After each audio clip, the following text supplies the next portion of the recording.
Hello అందరికీ నమస్కారం. Welcome to day 6 in our transformation. అందరికీ ముందుగా ఉగాది పండుగ శుభాకాంక్షలు. ఈరోజు మనమైతే లెగ్ వర్కౌట్స్ చేయబోతున్నాం. ముందుగా స్క్వాట్స్. ఈ స్క్వాట్స్ అనేది మీకు ఎక్కువ అలవాటు ఉందంటే నేను పెట్టుకునే విధంగా చేతులు డంబుల్స్ పెట్టుకొని అయితే వర్కౌట్ చేయండి. ఒకవేళ స్క్వాట్స్ అలవాటు లేదంటే ఆ డంబుల్స్ తీసి రెగ్యులర్ స్క్వాట్స్ అయితే చేయండి. Squats which is going to strengthen your front leg. ఇప్పుడు చూస్తున్నారు కదా, ఇదైతే sumo squats which is going to strengthen your inner thighs. So చూస్తున్నారు కదా, ఇదే విధంగా అయితే సుమో స్క్వాట్స్ చేయాలి. పొజిషన్ కొద్దిగా రాంగ్ చేసినా సరే జాయింట్స్లో పట్టేసే ఛాన్స్ ఉంటుంది. While doing sumo squats be careful.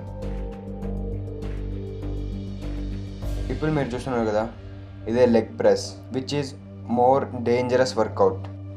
అదే మనం దీన్ని కనుక చేసే పద్ధతిలో చేస్తే మాత్రం దీనంత ది బెస్ట్ వర్కౌట్ లెగ్స్కి అయితే ఏది ఉండదు.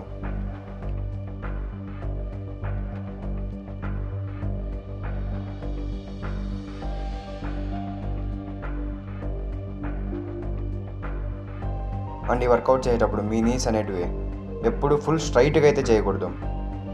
ఒకవేళ ఫుల్ స్ట్రైట్ చేస్తే మాత్రం ఇంజ్యూరీ అయ్యే ఛాన్సెస్ చాలా ఎక్కువగా ఉంటాయి.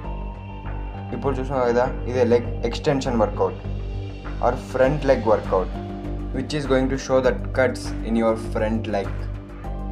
సో అందుకే దీన్ని ఎక్స్టెన్షన్ మజిల్ వర్కౌట్ అంటారు. నేను ఏ వర్కౌట్ చేస్తున్నా సరే 10 repetitions 3 sets చేస్తాను. ఎందుకంటే స్టార్టింగ్లో మనకు అంత ఎనర్జీ ఉండదు, మజిల్ అంత ట్రైన్ అయ్యి ఉండదు. సో దానికోసం అని చెప్పే with minimal weights 10 repetitions 3 sets. ఇప్పుడు మీరు చూస్తున్నారు కదా, ఇదే hamstring workout which is going to strengthen hamstring or back thigh.